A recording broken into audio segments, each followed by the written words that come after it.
আজকে মায়ের জন্মদিন, কোনো চমক নেই, মাকে নিয়ে ব্লগ আমাকে বানাতেই হবে মায়ের অনুরোধে। তো তবে একদম শেষে রয়েছে কিন্তু একটা বিরাট চমক। তোমরা থেকো আজকে শেষ অবধি ব্লগটাতে, মায়ের মুখেই শোনো যে মা কি বলছে। আমার জন্ম, আমার বয়স ৮০-র ওপরে। জন্মসালটা বললাম না, তবে আমার জন্ম কিন্তু কলকাতা শহরে না। আমার জন্ম হয়েছিল এখন যেটা ঝাড়খণ্ডের পুরুলিয়া শহরে। তখন তার নাম ছিল মানভূম। আমি এমনি ভালোই আছি, আমি একাই থাকি, তবে আমার মেয়ে সবসময় আমাকে সঙ্গ দেয়। আমার এমনি হবি বলতে আমি সাধারণত খুব বই পড়তে ভালোবাসি, কিন্তু এখন বয়সের জন্য বইটা পড়তে পারি না। তবে মোবাইলে গল্প টল্প পড়ি, ভালো লাগে। মায়ের বেড়ে ওঠা ভবানীপুরের এক যৌথ পরিবারে। আমার মায়েরা 5 বোন, তো সবাই মিলে একসঙ্গে হই হই করে বেড়ে ওঠা। তারপরে বিয়ের পরে আমার প্রচুর আত্মীয় স্বজন, মায়ের সবাইকে নিয়ে মেয়েতে জীবন কাটানো। কিন্তু এখন তো মা প্রায় অনেকটাই একা। আমার বড় মাসির মেয়ে টুনু আর আমার ডাক্তার মামা, এরা ছাড়া খুব একটা বাড়িতে কেউ আসে না। তো আমরা তো আছি, এই একাকিত্বটাকে মেনে নিয়ে মা কিভাবে চলছে এবার মায়ের মুখ থেকে সেটাই শুনি।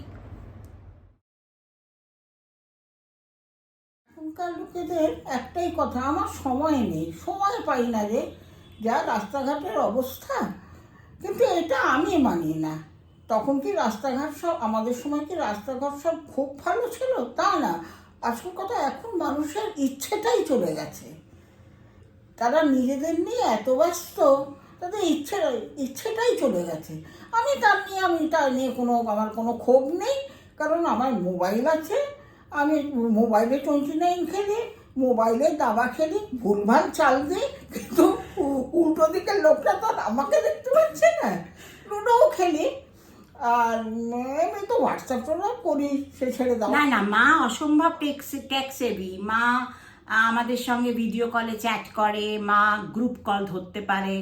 আর ওটিটি প্ল্যাটফর্মের তো সাংঘাতিক নেশা। যখনই তুমি ফোন করবে মা সিরিয়াল দেখছে, মানে ওই কি যেন ডিজনি হটস্টারে মা সিরিয়াল দেখেই চলছে। তাই মায়ের সময় কাটানো নিয়ে আর সবচেয়ে বড় কথা কোনো আক্ষেপ নেই। সেজন্যই হয়তো এত ফ্রেশ থাকে, মনের আনন্দে থাকে, আর ভালোই থাকে, বেশ ভালো। এক্সপেকটেশন কম থাকলে যে জীবনে সুখী হওয়া যায় সেটা হয়তো মাকে দেখে বুঝতে পারা যায়। তবে ফোনটা কিন্তু এই বয়স্ক মানুষদের বেঁচে থাকার আজকাল এক অন্যতম রসদ। আমার আর একটা কথা না বললেই নয়।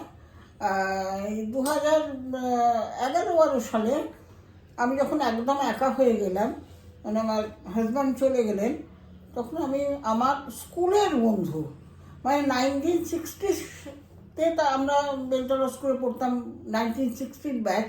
আমি তখন ঠিকানা জোগাড় করে করে করে আমরা একটা গ্রুপ তৈরি করলাম। 11-12 জন মিলে একটা গ্রুপ করলাম। আমরা মাসে একদিন করে একসঙ্গে হতাম, খাওয়া দাওয়া, নাচ গান, একেবারে অফুরন্ত আনন্দ।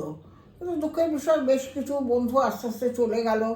এখন আর আমরা সেরকম গেট টুগেদার করতে পারি না, কিন্তু ফোনে যোগাযোগ আছে। কারো কোনো শরীর খারাপ হলে আমরা তার খোঁজ নিই, কোনো দরকার আছে কিনা বল, তখন যতই অসুবিধে থাকুক আমার, আমি কিন্তু গিয়ে পৌঁছে যাব।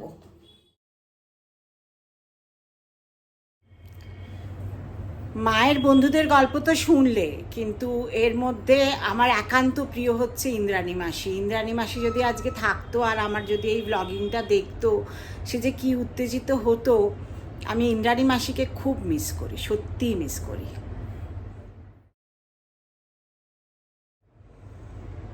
সবার বিষয়ে কথা বললো, কিন্তু এবার নাতি নাত বইয়ের কথা না বলে তো থামবে না। আর এত বেশি বলবে আর এত এডিট করতে হবে, যাই হোক, তবুও বলুক, তারাই তো মায়ের এখন সবচেয়ে প্রিয়। বলুক, এবার নাতি নাতনি নিয়ে একটু কথা বলুক। এখন সবচেয়ে প্রিয় মানুষ নাতি আর নাত বউ। আমার একটা নাতি আছে, একটা নাতবউ আছে।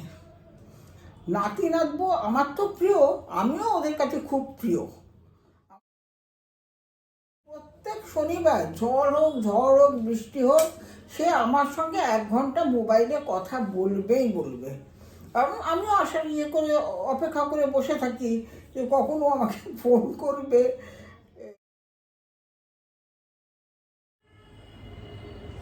মায়ের সঙ্গে সঙ্গে আজকে আমার এক মাসির মেয়ে মুনায়েরও জন্মদিন। তো হ্যাপি বার্থডে মুনাই, ভালো থাকিস, সুস্থ থাকিস, মনের আনন্দে থাকিস, খুব ভালো থাকিস। তবে মায়ের এই সুস্থ জীবনযাপনের পেছনে সবচেয়ে বড় কাণ্ডারি পার্থ, কিন্তু সে তো একটু পেছনে থাকা মানুষ, সেজন্য সে তার সম্বন্ধে কিচ্ছু বলতে চায় না। নির্ঝরের স্বপ্নভঙ্গ, রবীন্দ্রনাথ ঠাকুর।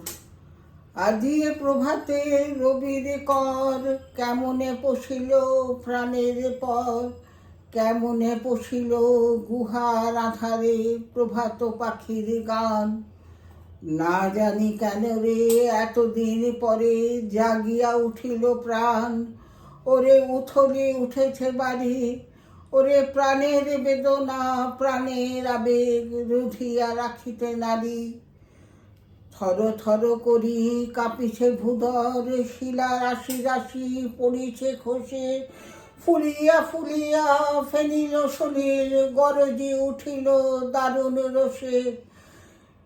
হেথায় হোথায় পাগলের প্রায়, মাতিয়া মাতিয়া ছুটিয়া পলায়, বাহিরেতে চায় দেখিতে না পায় কোথায় কারার দ্বার। মায়ের এই কবিতার পরে আর কি আমার কিছু বলা সাজে? শুধু ওই একটা কথাই বলি, please like, share and subscribe to my channel and don't forget to press the bell icon. নমস্কার।